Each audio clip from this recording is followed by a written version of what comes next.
So good morning, everyone. Today we are going to start again with the recap of lesson number 3 of economics, what we have done yesterday, that is poverty as a challenge.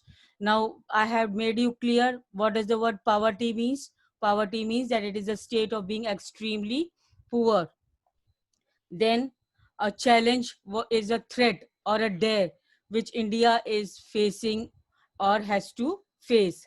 Then we have read that what kind of people in India are considered to be poor. And we have further seen that in the landless laborers in villages and people living in overcrowded juggies. I had given you the meaning of overcrowded juggies also, that they are the slum dwelling and in the cities. They could be daily wage earners also at construction sites. So construction sites is there, and there the workers are there, laborers are there. They are also considered as poor people. And children working in dhabas, the children, small children who are working in dhabas, that is a roadside food stall also, they are also considered to be the poor, and they could also be beggars with children in tatters. So the children of beggars who are in tatters, torn clothes, that they will also be considered as poor. So this was clear. Then we have seen that in India, every fourth person is poor. Roughly, we can say that 26 crore of people in India living in poverty. And that is why it is caused as seriousness of the challenge. So many people are considered to be poor. They are under poverty. That is why this is a serious problem. Now we have read the different dimensions of poverty. Next, we have read about different dimensions of poverty. That is the uh, dimensions means aspects of poverty. Then where we have seen that poverty means hunger and lack of shelter. Hunger and lack of shelter means it is poverty, where people are not having stomach full of food and they are not having the place to reside. That means they are uh, that is a main aspect or dimension of poverty. Then poverty means lack of clean water and sanitation also. Lack of clean water and sanitation, that is also considered as poverty. Then it also means lack of regular jobs at minimum decent level. Means if they are having not regular jobs, not jobs, permanent jobs, and there is no decent standard of living for them, that means that is the main aspect of the poverty, that shows that people are poor. Above all, it means that living with a sense of helplessness, the condition in which the state in which people are helpless. Clear this much? Then we have seen that one poverty is one of the biggest challenge in independent India also. And uh, India has to bring millions of its people out of this abject poverty. Abject poverty means India has to bring the people out of this unpleasant situation present in India, unpleasant situation of poverty. And we have read the quotation of Mahatma Gandhi also, that Mahatma Gandhi always insisted, always pressurized or pointed out that India would be truly independent. India would be truly independent only when the poorest of its people become free from human sufferings, when there will be no human sufferings. If people are not having enough of stomach full of meal daily, or they are not having the places to reside, they are not having their proper sanitation, hygiene and health is not proper, they are not getting proper education, that means they are suffering, they are human sufferings. And that is why if the people become free from human sufferings, then only India can become uh, truly independent. So that's all we have read in a previous class. Today we are going to continue our lesson from poverty by social scientists. Poverty as seen by social scientists. So how social scientists uh, look into as poverty. Now, since poverty has many facets. Many facets means many aspects. Social scientists look at it through a variety of indicators. So the social scientists look into a variety of signals, means variety of signs are there through which we can say that people are poor. So many indicators are there. Usually the indicators used to relate to the level of income and consumption.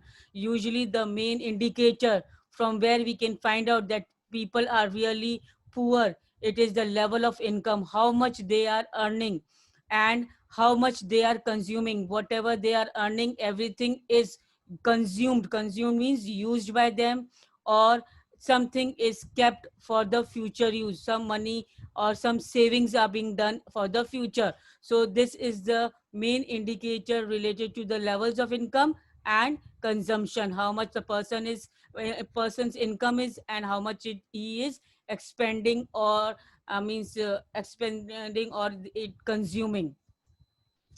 But now poverty is looked through other social indicators also. Now poverty is looked through other social indicators. Now which are these social indicators? These are illiteracy level, means if people are not educated properly, lack of general resistance due to malnutrition. Due to malnutrition means due to not proper nutritious food, their body is not having that resistance power to stop for catching the uh, sickness. Then lack of access to healthcare. Lack of access to healthcare means there is lack of uh, healthcare facilities for them. They are not able to go for proper healthcare facilities. Lack of job opportunities, lack of access to safe drinking water, sanitations. So these are all social indicators. With this indicator, that is income and consumption, the level of income and consumption, these social indicators are also there. These social signs are also there, from which we can find out that people are poor. Now, analysis of poverty based on social exclusion and vulnerability is now becoming very common. Now it is that evaluation of poverty based on social exclusion. Now what is the word social exclusion means? Social exclusion is a process in which individuals are blocked or denied various rights and opportunities. Means people are denied of getting few opportunities, as the other part of the society, the other part of the whole of the society is getting those opportunities. A small part of the community is not having an access to those rights or those opportunities. That is social exclusion. Clear? Uh, then vulnerability. What is vulnerability? It is an exposure open to attack or damage. Means people are more prone to, if they are not earning much, then they are more prone to, they are more open or exposed to poverty. Means they can come under poverty if they are not able to earn, or they are not earn properly, or they are not able to get these types of uh, aspects or indicators, means facilities in their life. Clear? Now one by one we'll take both these evaluations. First, about social exclusion.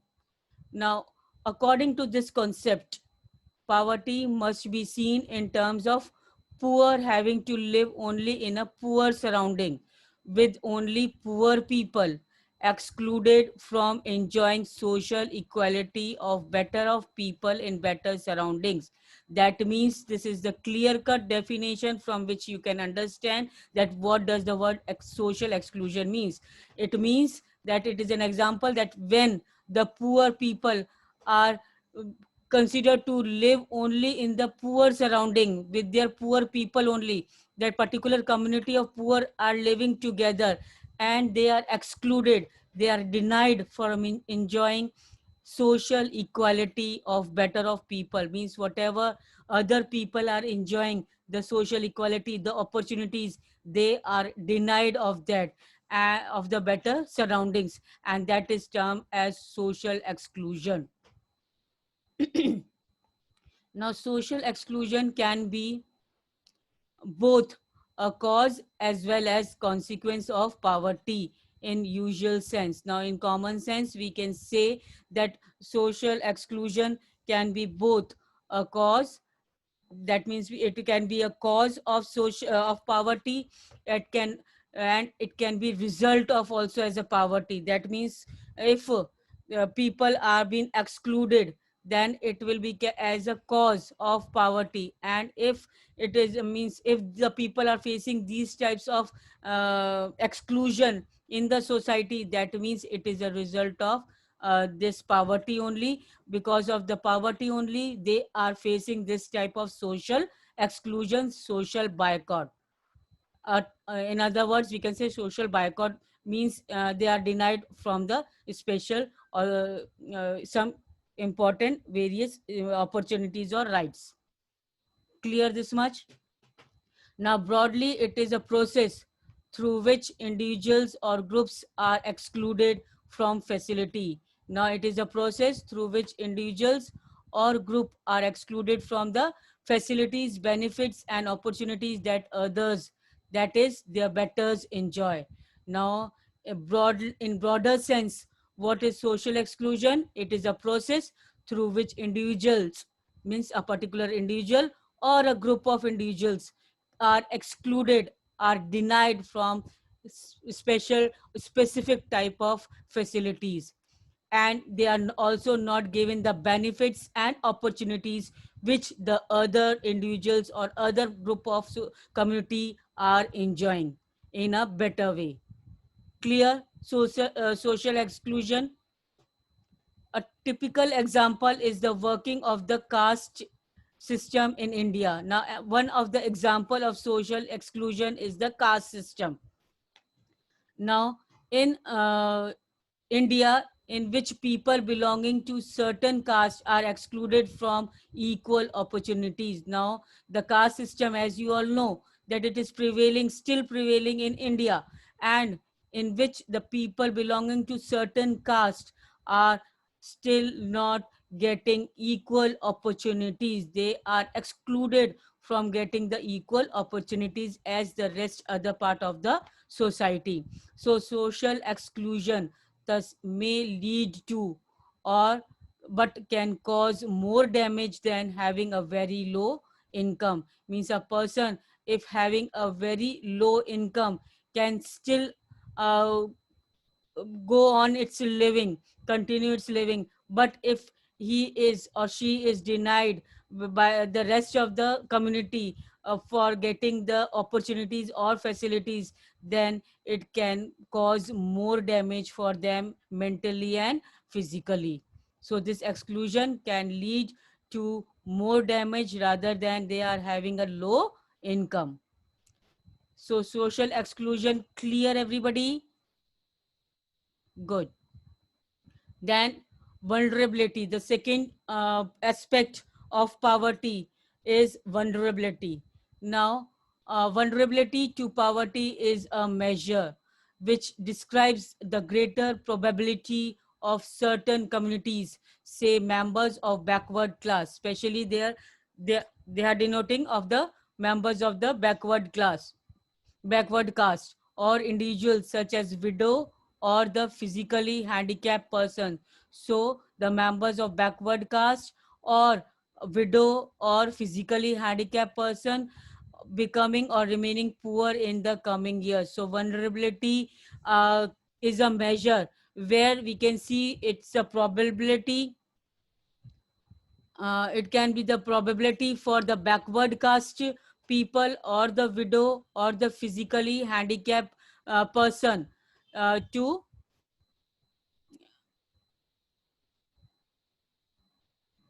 physically handicapped person uh, to be more prone to be under the poverty estimation. Clear? So vulnerability is determined by the options available to different communities for finding an alternative living in terms of assets. That means vulnerability is can also be determined by different options that are available to the different communities for finding alternative living in terms of assets. Assets means benefits, what all benefits the particular community is having if he or she, that community, sorry, that community is having access to education, health, job opportunities. If these things are there for the particular individual or for the particular community, that means they will not be vulnerable, or they will not be more prone to this situation of poverty. But if they are not having these types of facilities, then might be they will be more open, exposed, or to attack or damaged by the poverty. Clear? Now further it is analyzed, further it is evaluated on the basis of greater risk that uh, these groups face at times of natural disasters also. At times natural disasters take place. And which are the natural disasters? Your name is given: earthquake, tsunami and all. And terrorism. Terrorism, what does the word terrorism means? That is an international violence for religious or political purposes. So it can be further analyzed, evaluated, when the people who are facing, means at the time of natural disasters, they face, they had much effect on them due to these disasters. That means additional analysis is made of their social and economic ability to handle these risks. If they are able to handle these types of risks, like these types of disaster, terrorism and all, that means they will not come under a poor state, poor condition, poor situation. But if they are not able to handle these risky situations, that means they are they will be more vulnerable to poverty.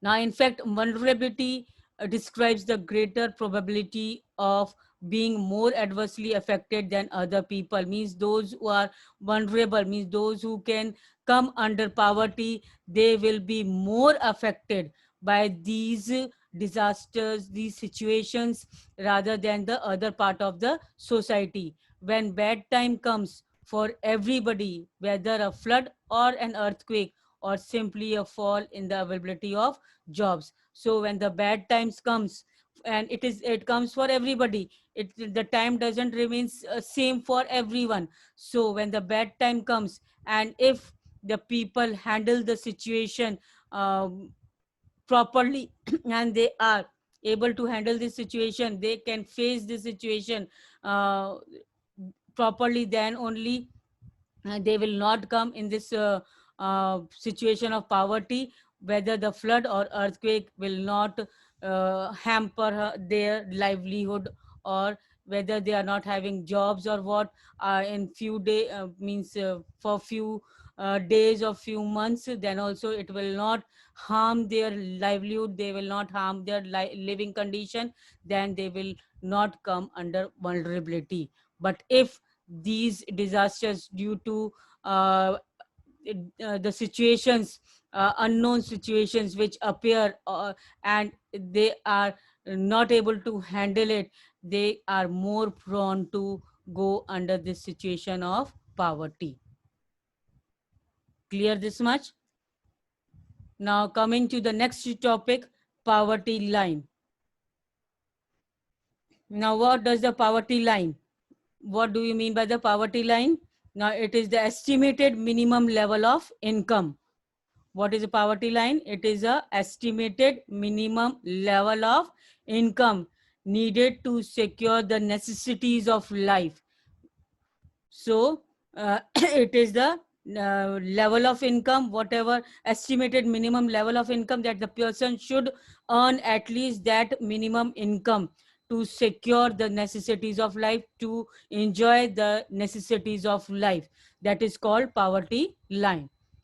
At the center of the discussion of poverty is usually the concept of poverty line. So the center of discussion should be the poverty line, the concept of poverty line.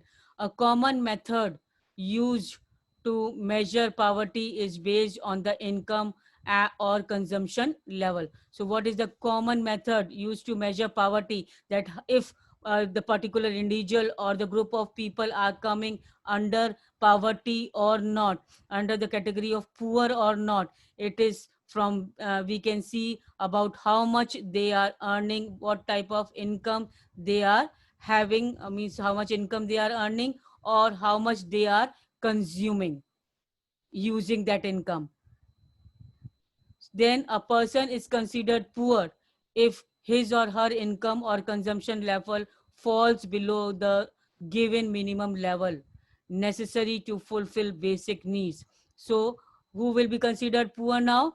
A person will be considered poor if his or her income or consumption level falls below the given minimum level. That is, if the if he is earning and the consumption, earning less and consumption is more, then that means that that means that and he's not able to fulfill the basic needs, that means he's coming under the poverty line. Now before I continue, please type present in the chat box for once again for your attendance. Meanwhile, I'll continue the lesson. Type once again present for the second time attendance. Okay, Trisha present today.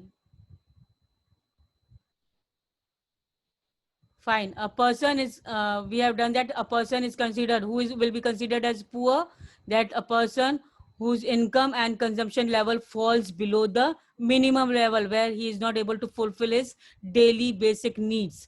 That is, that will be considered as below poverty line. Now, what is necessary to satisfy basic need is different at different times and in different countries. Now, what type of basic necessities are there for the particular individual in different times and in different countries differ vary from time to time. Therefore, poverty line may vary with time and place. So, poverty line can be, it will not be same for every time or for every place. It differ from time to time and from place to place.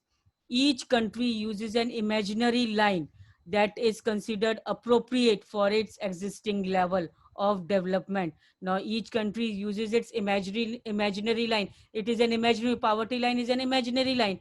That means it, the person should at least profit or gain income, or have the income at least of that much in from which he can or she can fulfill its daily needs. So this is poverty line is an imaginary line that is considered appropriate for its existing level of development and its acceptance and its accepted minimum social norms. That means it is accepted by all that in social norms that the person should at least earn that much income in which he can or she can fulfill the daily requirements.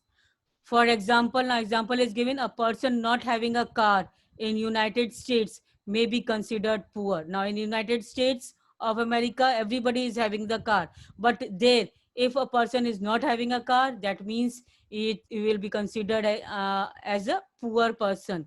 And in India, owning of a car is still considered a luxury. And if in India, we will see that if a person is having a car, that means, oh, he or she is a rich person. We say like that, oh uske paas car hai, like that, है ना. So like this only, this is an example that these poverty line, these measures differ from time to time and from place to place. So I end up today here only. We'll continue the lesson tomorrow with the next paragraph. I think everybody has understood whatever topics today we have done. Social scientists, the poverty seen by social scientists, the word social exclusion, vulnerability, and the introduction of poverty line. And I hope everybody will submit the notebook assessment, notebook work of lesson 1 and 2 in time.